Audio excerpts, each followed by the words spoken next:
ನಮಸ್ಕಾರ ಎಲ್ಲರಿಗೂ. ಇವತ್ತು ತುಂಬ ಬೇಜಾರಾಗ್ತಾ ಇದೆ. ಮೊನ್ನೆ ಒಂದು ಬಟ್ಟೆ ಸುಟ್ಟೋಯ್ತು ಅಂತ ಒಂದು ವಿಡಿಯೋನ ಮಾಡಿ ಹಾಕಿದ್ದೆ. ಇವತ್ತು ಮಧ್ಯಾಹ್ನ ಏನೋ ಕೆಲಸ ಮಾಡ್ತಾಯಿದ್ದೆ, ಫೋನ್ ಬಂತು. ಫೋನ್ ಬಂದು ನಿಮಗೆ ಒಂದು ಪಾರ್ಸಲ್ ಬಂದಿದೆ, ಈ ಕಲೆಕ್ಟ್ ಮಾಡ್ಕೊಳ್ಳಿ ಅಂತ ಅಂದರು. ನಾನು ಯಾವಾಗ್ಲೂ ಫ್ಲಿಪ್ಕಾರ್ಟಲ್ಲಿ ಯಾವಾಗಲೂ ಡ್ರೆಸ್ಗಳನ್ನ ಇದನ್ನು ಬುಕ್ ಮಾಡ್ಕೊತಾ ಇರ್ತೀನಿ. ಹಾಗೆ ನಾನು ಆ ಟೈಮಲ್ಲಿ ಏನು ಬಂದಿದೆ ಅಂತ ಕೂಡ ನೋಡಲಿಲ್ಲ. ನನ್ನ ಮಗಳಿದ್ಲು ಒಳಗಡೆ, ಹೋಗಮ್ಮ ಈಸ್ಕೊ ಹೋಗು, ನಂಗೆ ಸ್ವಲ್ಪ ಕೆಲಸ ಐತೆ ಅಂತ ಅಂದೆ. ಅವಳೋಗಿ ಈಸ್ಕೊಂಬಂದ್ಲು. ಇವತ್ತು ಯಾವುದೋ ಒಂದು ಪಾರ್ಸಲ್ ಕೂಡ ಬರೋದಿತ್ತು ಫ್ಲಿಪ್ಕಾರ್ಟಿಂದ. ಹಂಗಾಗಿ ಅವಳಿಗೆ ಹೇಳಿದೆ ಹೋಗಿ ಈಸ್ಕೊಂಬ ಅಂತ. ಅವಳೇನು ಮಾಡಿದ್ದಾಳೆ, ಸರಿ ಈಸ್ಕೊಂಡು ಸ್ಕ್ಯಾನರ್ ಇತ್ತಲ್ಲ ಅದಕ್ಕೆ ಅಮೌಂಟ್ನ ಕೂಡ ಪೇ ಮಾಡಿದ್ದಾಳೆ. ಪೇ ಮಾಡಿದ್ಮೇಲೆ ಬಂದು ತೆಗೆದು ನೋಡಿದ್ರೆ ಅಪ್ಪಾ, ಎಂಥ ಕಚಡ ಜನಗಳು ಇರ್ತಾರೆ ಅಂತ ಅಂದರೆ ದೇವರಣೆಗೂ ಈ ಥರ ಎಲ್ಲ ಮೋಸ ಜಾಸ್ತಿ ಮಾಡ್ತಾ ಇರ್ತಾರೆ. ಹುಷಾರಾಗಿರಿ. ಇದು ಫಸ್ಟ್ ಟೈಮು ಫ್ಲಿಪ್ಕಾರ್ಟಿಂದ ಒಂದು ಸತಿ ಹಿಂಗೆ ಮೋಸ ಆಗಿ ಅದು ಒಂದು ಅರ್ಧ ಚೀಲದ ಮೇಲಿತ್ತು. ನಾನು ಆರ್ಡ್ರ್ ಮಾಡಿದ್ದೆ ಬೇರೆ, ಅದು ಬಂದಿದ್ದೆ ಬೇರೆ. ಇವಾಗ ಏನೋ ಕೆಲಸ ಇತ್ತು ಅಂತ ಸುಮ್ಮನೆ ಹಂಗೆ ಕಳಿಸಿದ್ದಕ್ಕೇನೆ ಹಂಗಾಗೋಯ್ತು. ಆದಷ್ಟು ಹುಷಾರಾಗಿರಿ. ನಾನು ಹೋಗಿ ಅಲ್ಲಿ ಕೇಳಿದೆ, ಬಿಟ್ಟಿಲ್ಲ. ನಾವು ಆ ನಂಬರ್ಗೂ ಕೂಡ ಫೋನ್ ಮಾಡಿದ್ವಿ. ಫೋನ್ ಮಾಡಿದ್ರೆ ನಮ್ಮದೇನು ತಪ್ಪಿಲ್ಲ ಮೇಡಮ್, ಇಲ್ಲಿ ಇದ್ದಿದೆ, ಅಲ್ಲಿಗೆ ಬಂದು ನೀವು ಕೇಳಬೇಕು, ಆಫೀಸ್ ಇದೆ ಅಂತ ಅಂದರು. ಆಫೀಸ್ ಹತ್ರ ಹೋದರೆ ಅವ್ರು ಯಾರನ್ನೂ ಬಿಟ್ಕೊಡ್ತಾ ಇಲ್ಲ, ಅವ್ರದ್ದು ತಪ್ಪಿಲ್ಲ ಅನ್ನೋ ಥರನೇ ಹೇಳ್ತಾಯಿದ್ರು. ಇನ್ಸ್ಟಾಗ್ರಾಮಲ್ಲಿ ನೀವು ಏನೋ ಬುಕ್ ಮಾಡ್ಕೊಂಡಿರ್ತೀರ ಅಂತ ಅಂದರು. ಎಲ್ಲನೂ ತೋರಿಸ್ದೆ. ಇನ್ಸ್ಟಾಗ್ರಾಮಲ್ಲಿ ನಾನು ಯಾವುದೇ ಕಾರಣಕ್ಕೂ ಇನ್ಸ್ಟಾಗ್ರಾಮಲ್ಲಿ ಏನೂ ಬುಕ್ ಮಾಡೋಕ್ಕೆ ಹೋಗಲ್ಲ. ಸುಮ್ಮನೆ ಜಸ್ಟ್ ನೋಡ್ತೀನಿ ಅಷ್ಟೇನೆ. ಅದನ್ನು ಕೂಡ ನೋಡೋಕ್ಕೆ ಹೋಗಲ್ಲ ನಾನು. ಯಾವುದೋ ಒಂದು ಇದನ್ನು ನೋಡ್ತಾ ಇರ್ತೀನಿ ಅಷ್ಟೇ.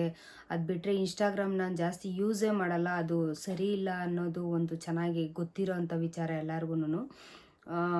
ಹಾಗಾಗಿ ಅದು ಅಲ್ಲೋಗಿ ಗಲಾಟೆ ಮಾಡೋಣ ಅಂತ ಹೋದರೆ ಅದು ಕೂಡ ಯಾವುದು ಇದಾಗಲಿಲ್ಲ. ಹೋಗಲಿ ಅಟ್ಲೀಸ್ಟ್ ಅಮೌಂಟಾದ್ರು ಕೊಡ್ತಾರ ಅಂತ ಕೇಳಿದ್ರೆ ಅದೂ ಇಲ್ಲ ಅಂತ ಇದು ಮಾಡಿದ್ರು. ಅಮೌಂಟ್ ಎಲ್ಲಾದರೂ ಇದು ಮಾಡ್ಕೊಳ್ಳಿ. ಯಾರೋ ಹಾಕ್ಕೊಂಡಿರೋದು ಈ ಮುಸ್ರೆ ಬಟ್ಟೆ ಥರ ಇರುತ್ತಲ್ಲ, ಗಲೀಜೆಲ್ಲ ಒರೆಸಿ ಇದು ಮಾಡಿರ್ತಾರಲ್ಲ, ಅಂಥ ಗಲೀಜು ಬಟ್ಟೆನ ಕೊಟ್ಟಿದ್ದಾರೆ. ಎಷ್ಟು ಇನ್ಸ್ಟಾಗ್ರಾಮ್ನ ಎಷ್ಟು ವರ್ಸ್ಟ್ ಅಂತ ಹೇಳಿದ್ರು ಬೇಜಾರಾಗಲ್ಲ. ಅಷ್ಟು ಕೆಟ್ಟದಾಗಿರೋ ಅಂಥ ಜನಗಳು ಇರ್ತಾರೆ ಈಗಿನ ಇದರಲ್ಲಿ. ನಮ್ಮ ದುಡ್ಡು ತಿಂದ್ಬಿಟ್ಟು ಏನು ಅವ್ರೇನು ಉದ್ಧಾರ ಆಗೋಕ್ಕಾಗಲ್ಲ. ಈ ವಿಡಿಯೋ ಏನಾದರೂ ಅಕಸ್ಮಾತ್ ಶೇರ್ ಮಾಡಿ. ಇನ್ಸ್ಟಾಗ್ರಾಮು ಎಂಥ ಕಚಡ ನನ್ನ ಮಕ್ಕಳು ಅಂತ ಅಂದರೆ ಎಂಥ ಇದು ಸರಿ ಇಲ್ಲ. ಇನ್ಸ್ಟಾಗ್ರಾಮೇ ಸರಿ ಇಲ್ಲ. ಇನ್ಸ್ಟಾಗ್ರಾಮು ಫೇಸ್ಬುಕ್ಕು ಯಾವುದೂ ಕರೆಕ್ಟಾಗಿಲ್ಲ. ಇದರಲ್ಲಿ ಯಾವುದೇ ಕಾರಣಕ್ಕೂ ಯಾರೇ ಆಗಲಿ ನಾನು ಬುಕ್ಕೇ ಮಾಡ್ಕೊಂಡಿಲ್ಲ. ಹೇಳಬೇಕು ಅಂದರೆ ನಾನು ಬುಕ್ಕೇ ಮಾಡ್ಕೊಂಡಿಲ್ಲ. ನಾನು ಅದು ಹೆಂಗೆ ಬಂತು ಅನ್ನೋದೇ ನನಗೆ ಗೊತ್ತಾಗ್ತಾಯಿಲ್ಲ. ವಾಟ್ಸಾಪಲ್ಲಿ ಬಂದಿರುತ್ತೆ ನೋಡಿ, ಮೆಸೇಜ್ ಬಂದಿರುತ್ತೆ ಅಂತ ಅಂದರು.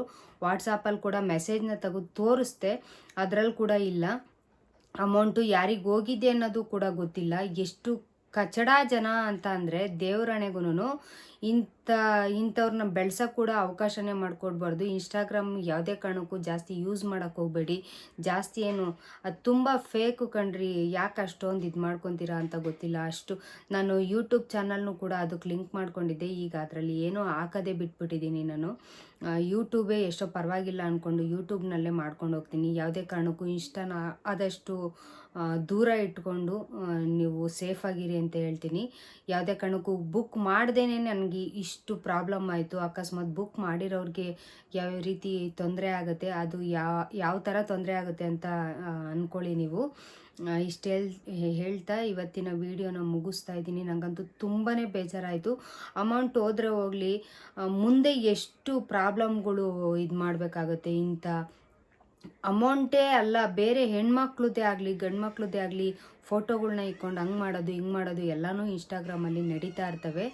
ಇಂಥ ಒಂದು ಆ್ಯಪನ್ನೇ ನಿಜವಾಗ್ಲೂ ದರಿದ್ರವಾಗಿರೋ ಆ್ಯಪ್ನ ಕ್ಯಾನ್ಸಲ್ ಮಾಡಾಕ್ಬಿಡ್ಬೇಕು. ಇಂಥ ಜನಗಳು ಇರತಕ್ಕಲ್ಲೂ ಹೆಣ್ಮಕ್ಳಿಗೆ ಆಗಲಿ ಯಾರಿಗೇ ಆಗಲಿ ಒಂದು ನೆಮ್ಮದಿ ಅನ್ನೋದೇ ಇಲ್ಲ. ಯಾರು ಹಿಂಗೆ ಮಾಡ್ತಾರೋ ದೇವರಣೆಗೂ ಅವ್ರು ಉದ್ಧಾರ ಅಂತೂ ಆಗೋಕ್ಕಾಗಲ್ಲ. ಇಷ್ಟಂತ ಹೇಳ್ತಾ ನಾನು ಎಷ್ಟು ಇದು ಮಾಡ್ಕೊಂಡಿದ್ದೀನಿ. ಇವತ್ತು ಬೈ ಮಿಸ್ಸಾಗಿ ಈ ಥರ ಆಯಿತು. ಹಿಂದೆನೇ ಇನ್ನೊಂದು ಪಾರ್ಸಲ್ ಬಂತು, ಫ್ಲಿಪ್ಕಾರ್ಟಿಂದ ಪಾರ್ಸಲ್ ಬಂತು. ನಾನು ಓಪನ್ ಮಾಡಿ ಅದು ಕನ್ಫರ್ಮ್ ಆಗಿ ನನ್ನದೇ ಅದು ಐಟಮ್ಸು ನಮ್ಮವೇ ಅನ್ನೋದು ಕನ್ಫರ್ಮ್ ಆಗೋ ತನಕ ನಾನು ಒಳಗಡೆ ಕೂಡ ತಗೊಳ್ಲಿಲ್ಲ. ಇಷ್ಟು ಹೇಳ್ತಾ ನಾನು ನೀವು ಕೂಡ ಆದಷ್ಟು ಹುಷಾರಾಗಿರಿ. ಇನ್ಸ್ಟಾಗ್ರಾಮಲ್ಲಿ ಯಾರೆಲ್ಲ ಜಾಸ್ತಿ ವೀಡಿಯೋಗಳು ಇದು ಮಾಡ್ತಿರೋ ಜಾಸ್ತಿ ಈ ಥರ ಎಲ್ಲ ರೀಲ್ಸ್ಗಳು ಮಾಡೋದು ಕೆಟ್ಟದಾಗೆಲ್ಲ ಕಮೆಂಟ್ಗಳು ಮಾಡ್ತಾರೆ. ಆದಷ್ಟು ಹುಷಾರಾಗಿರಿ ಅಂತ ಹೇಳ್ತಾ ಮುಂದಿನ ವೀಡಿಯೋದೊಂದಿಗೆ ಸಿಗ್ತೀನಿ. ಅಲ್ಲಿವರೆಗೂ ನಿಮಗೆಲ್ಲ ಗುಡ್ ನೈಟ್, ಶುಭರಾತ್ರಿ.